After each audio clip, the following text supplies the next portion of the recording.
বাড়িতে যদি 1 কাপ গুঁড়া দুধ আর সামান্য আটা থাকে তাহলে এরকম নরম তুলতুলে ছানা জিলাপি বানিয়ে নিতে পারবেন খুব সহজে।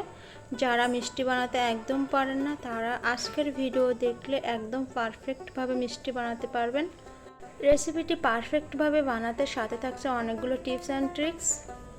আসসালামু আলাইকুম এভরিওয়ান, শুরু করছি আজকের রেসিপি। তো চলুন রেসিপিটা দেখে নিই।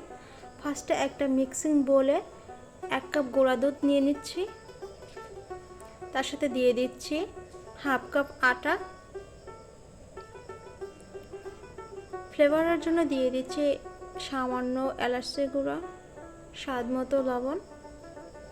তারপর শুকনো উপকরণগুলো হাত দিয়ে ভালো করে মিশিয়ে নিব। মিশানো হয়ে গেলে এর মধ্যে দিয়ে দেব ঘি। এখানে 2 টেবিল চামচ ঘি দিয়ে দিলাম। ঘিটা দেওয়ার পরে ভালো করে ময়াম দিতে হবে। তো এখানে খাবার সোডাটা দিব, সেটা দিতে ভুলে গেছিলাম। তো এখন দিয়ে দিলাম হাফ চা চামচের কম। এখানে খাবার সোডাটা দিবেন, বেকিং পাউডারটা না। তো ভালো করে ময়াম দেওয়ার পরে যখন দেখবেন হাতের মধ্যে গুঁড়া দুধটা দলা পেকে আসছে আর ধীরে ধীরে ঝুরঝুর করে পড়ে যাচ্ছে, তখন নর্মাল দুধ দিয়ে একটা সফট ডো বানিয়ে নিতে হবে। এই ডোটা যতটা পাতলা করবেন মিষ্টিগুলো কিন্তু শেপটা ততটা ভালো আসবে আর মসৃণ হবে। তো দেখুন ডোটা কিন্তু এমনভাবে মেখে নিতে হবে, একটু পাতলা করে। 10 মিনিট রেস্টে রেখে দিলে এই ডোটা কিন্তু একদম সেট হয়ে যাবে। তো আমি একদম নরম করে মেখে রেখে দিচ্ছি 15 মিনিটের জন্য। এদিকে মিষ্টির জন্য একটা শিরা বানিয়ে নেব। চুলা একটা কড়া বসিয়ে কড়ার মধ্যে দিয়ে দিলাম 1 কাপ চিনি, তার সাথে দিয়ে দিব 2 কাপ পানি। আপনারা চাইলে এখানে 2.5 কাপ পানিও দিতে পারেন। তো ফ্লেভারের জন্য দিয়ে দিচ্ছি 2টা এলাচ। এলাচটা দেওয়ার পরে চিনিটা গলে আসা পর্যন্ত অপেক্ষা করব। এই শিরাটা কিন্তু বেশিক্ষণ জাল করা যাবে না, পাতলা করে রাখতে হবে। তো চিনিটা গলে আসছে, এখন এই শিরাটা নামিয়ে রাখবো। তো শিরাটা আমি ঢেকে রেখে দিচ্ছি চুলার উপরে। ফিরে আসলাম 15 মিনিট পরে।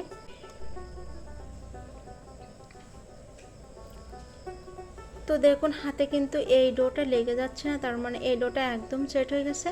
এখন এই ডো থেকে ছোট ছোট লেচি কেটে আমি জিলাপিগুলো বানিয়ে নেব। একটা চপিং বোর্ডের উপরে এভাবে হাত দিয়ে লম্বা করে এক স্টিক বানিয়ে নিতে হবে। তারপর মাথার থেকে শুরু করে পেঁচে পেঁচে জিলাপির মতো করে পেঁচ দিয়ে নিতে হবে। তো আমি কিভাবে কাজটা করতে চাই সেটা আপনারা দেখে বুঝে নেবেন। এক মাথা এভাবে করে চেপে দিবেন, তা না হলে ভাজার সময় কিন্তু এই জিলাপিটা খুলে যেতে পারে। সেম প্রসেসে আবারও একটা বানিয়ে দেখিয়ে দিচ্ছি, একদম সিম্পল।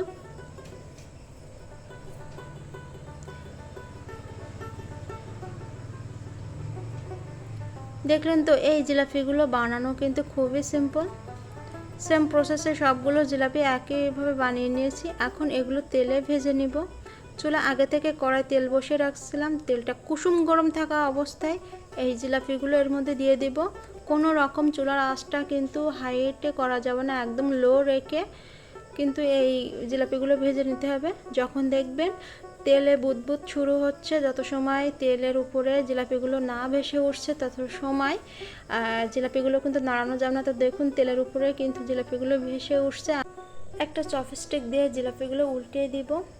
তো এখনও কিন্তু জিলাপিগুলো কালার আসেনি। এখানে 5-7 মিনিট পরে একদম হালকা হালকা কালার কিন্তু চলে আসছে। জিলাপিগুলো কালার আসা না পর্যন্ত এভাবে করে নাড়িয়ে যেতে হবে, তাহলে সমানভাবে চারি সাইডে কুক হবে।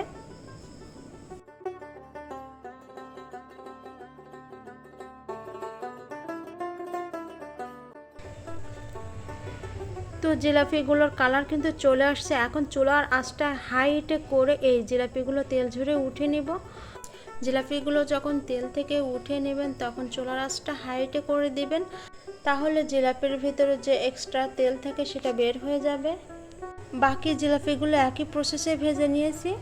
তো বানিয়ে রাখা শিরাটা কিন্তু ঠান্ডা হয়ে গেছিলো, আমি আবার একটু গরম করে নিচ্ছি। এখন এই জিলাপিগুলো ঠান্ডা করে নিয়েছিলাম যতটা হাতে সয়, তারপরে এই চিনি শিরার ভিতরে দিয়ে দিব। এখন জিলাপিগুলো ভালো করে উল্টে পাল্টে দিতে হবে। এখন আর জিলাপিগুলো জাল করার দরকার নেই, এভাবে ঢাকনা দিয়ে রেখে 5-7 ঘন্টা রেখে দিবেন।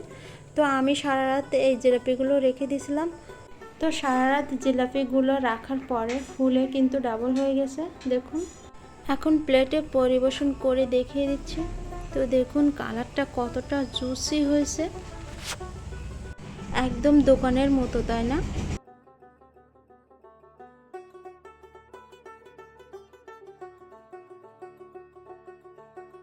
এবার একটি মিষ্টি কেটে দেখিয়ে দিচ্ছি ভেতরটা ঠিক কেমন হয়েছে।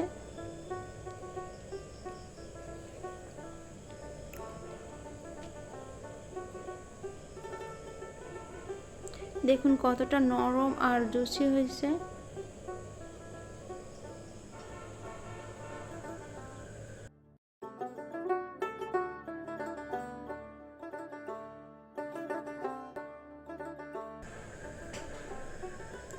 মাশাআল্লাহ, মিষ্টিটা কিন্তু একদম পারফেক্ট হয়েছে।